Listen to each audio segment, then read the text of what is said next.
And we're back. Beerus144 here, and we are taking on Aegon the Scorn trial. And so I am super excited for this. I remember when it came out on JP, it was a very tough fight, and so hopefully it will pose a challenge for us here on Global. But I can tell you right now that it won't. Our units are far better than what they had in JP's time, so yeah, I did almost no research for this fight, and I pretty much breezed right through it. As you can see, I'm taking a team. Elena is my DPS. I've got a brand new summer Fina and Lid, so I'm testing her out on this fight. I just pulled her randomly. I had one from back in the summer, and I just randomly got a second one, so I was super pumped to try her out here. And I mean, Sylvie's she's still just amazing. So I mean, they didn't have Sylvie in JP, so, and now I've got Rivera, and Rivera makes Sylvie my evade tank, as you can see. So what do you need for this fight? This is a guide video after all. What do you need for this fight? You're going to need some DPS. You're going to need someone who's going to be able to deal damage, and there are a lot of people that can take on this trial. Again, I didn't do much research on this trial. I'm just going to tell you what I learned from doing it. All I did when I originally started trying out for this fight, I think it took me 3 times to beat it. I went on and saw that the arms are they're weak. They can be defense and spirit broke, so we know that. So our breaker has that job to do. The main body can be broken attack and magic, and so obviously you're going to need to do that. And yeah, that's basically all I knew going into this fight. From some trial and error, I figured out that you can be stopped. Your provoke tank can be stopped.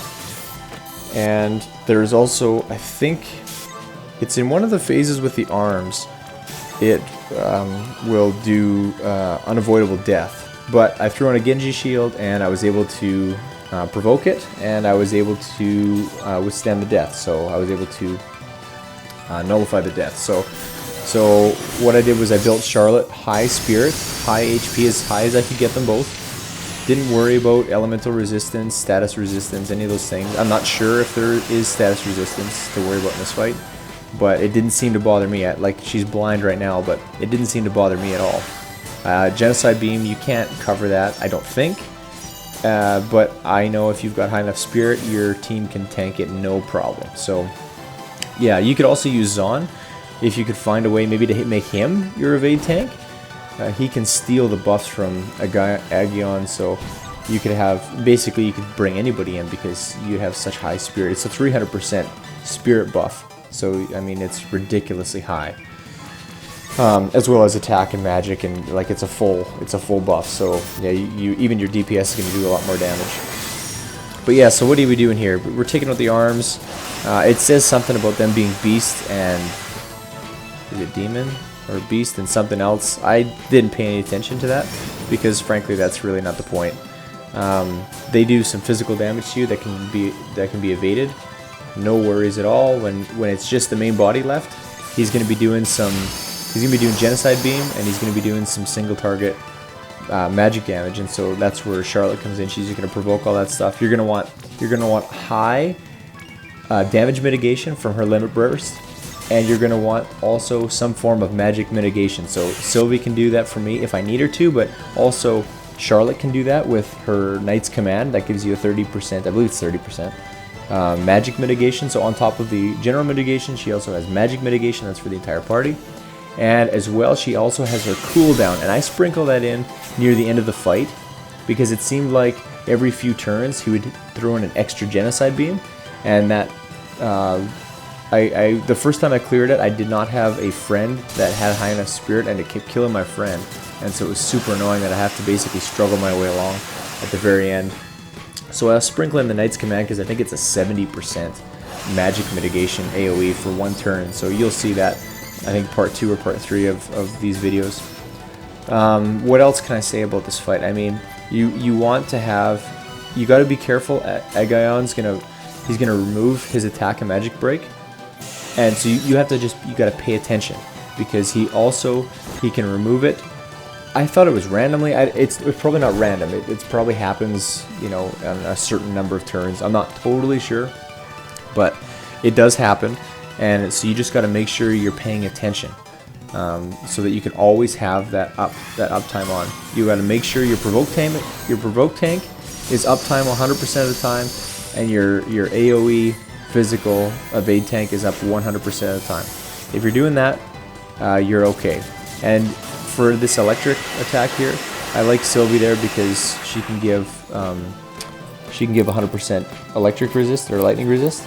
You could have anybody with on Carbuncle giving Bar Thundaga, and a 70%'s plenty. I mean, it doesn't do much damage at all. It's really not a strong attack, but it is something. It is an attack, and if you're trying to fend off 2 Genocide Beams and his other big attack, I mean, it can really hurt. Now, from what I understand, there is something like when Aegon, the first time we fought him, he did World Destroyer. He was like charging up a World Destroyer, and if you hit him with water, he hit you with a weaker version of World Destroyer. Now, I think it's something like that this time if you hit him with lightning or light. But I would just attack with light every single turn, so I didn't have to like purposefully seal it or like cause it to be the weaker version. I just always was hitting with some form of light damage, so it wasn't a big deal for me at all.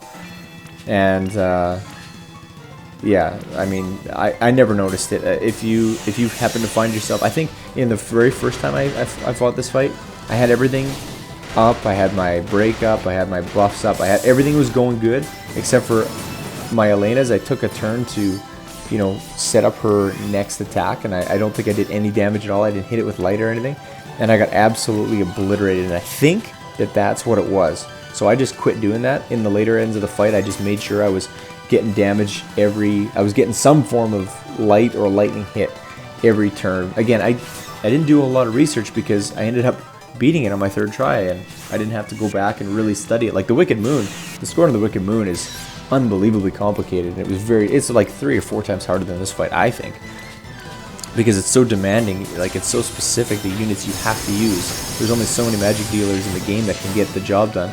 This one, I mean, you can rotate these DPS in like crazy. I've seen, I don't know how many videos. King Rain can do it, Heo can do it. I saw somebody do it with Jake. Like, jeez. So as you can see, I already beat it once, and I got the Esper clear. I thought I killed the arms with a magic mission. I was sure I got both of them last time, but apparently I did not.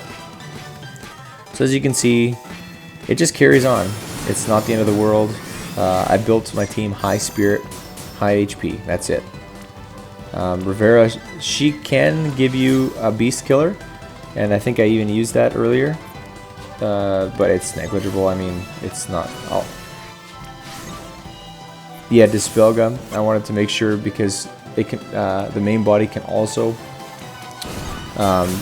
give himself resistance to breaks, and that can be dispelled. You can't dispel the rest of his stuff, but you can dispel those things. And I think I used the spell twice in this fight to make sure that I'm able to break him. Because if you don't break him, you're not going to win. I mean, I have pretty high stats, and like as you can see, when he does his big attacks, I'm pretty close to dying, but it's the most that he can do. So this is, you know, World Destroyer. This is the big move. So there's some damage, and in the later ends of the fight, he's gonna throw. Oh yeah, there's a Genocide Beam too. And so that's like the hardest hitting part of the fight is when he does those things, and it does hurt. But as long as you're prepared for it, you're good. I mean, Sylvie is just so good. She's the best part about her is if, say, your breaker like doesn't have her limit burst up and I can't get that break, well, she can pitch hit as a breaker. You know, like you're like, oh no, I can't get it done. Oh wait, yeah you can, because Sylvie can do that if you need her to, and it just works out so well. She's just a Swiss Army knife. Like you can substitute her with, like, if I was gonna bring in Zon, he would be, I would have him on Carbuncle, I think, and he could do the Thunder Resist, and then maybe I would give him something. I'd try to see if I could get him 100% evade, and then Rivera could make him my evade tank, and he could be giving everybody the lightning resistance, and that would be just as good. Now, I'd have to find another stop resist because you will get stopped. So someone else would have to be, maybe Charlotte could run with, oh, what's the Esper that gives you stop? Lakshmi. She could run with Lakshmi. But then you'd have to be really specific on your turns and you couldn't waste a single turn. But it's still possible. So yeah, I mean, Elena is still awesome. If you guys don't have Sylvia yet or any of these good, that's what your UOCs are for. I mean, the DPS, honestly, I say it every time, but the DPS are a dime a dozen. They literally come out every week. It's these units that carry you through. It's these support units that carry you through every single fight. When this fight came out in JP, it was very tough. Very tough. I remember checking back to see, and it's like, oh yeah, finally somebody beat it. And it's like the whole community, like millions of people fighting this fight, trying to figure out how to do it. And like this fight was very difficult. And I was so excited to get into this one. Because the first real triumph I had in this game was the very first Aghayon fight. It took me like 4 hours, you know, beat the left arm 10 times, beat the right arm 3 times, and then whittled down the main body, not get killed by World Destroyer, hopefully. You know, for me, I just barely made it. And so I was super pumped for this one because I was kind of like, oh yeah, it's going to be like the olden days where it was super, super difficult again, but it wasn't. I was kind of disappointed, to be honest. Still a fine fight, like there's nothing wrong with a fight, but not nearly as big of a challenge as I was hoping it was going to be. So these are the last set of arms. They're both machine, and you must kill them with magic. And so I take it slow here. Like I'll end up slowing this right down. I could have pushed probably and got them dead, but they're just doing physical attacks, and I think one of them does some fire attacks. And I think this is the stage where if I'm not mistaken, it's the right arm, maybe it's the left arm. One of the arms, I think it's called Arm Plus. It has Arm Plus in the name, and that's the one that will get you killed. That's the one that will get you killed. So I think it's in this stage they do that. So you got to make sure you have Genji Shield or some sort of death immunity. And then once you get rid of these arms, I think it's super.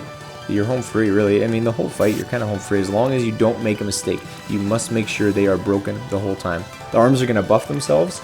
I don't know if you can survive with them buffed. Maybe you can. I don't know. I go out of my way to slow down a turn, get them broken, and we get reset. Make sure that the turn that I'm going to kill the arms, because it seems like when you kill the arms, the main body does a good, solid, hard attack on you. So when we come back, we will finish killing these arms and move on to the rest of the main body fight.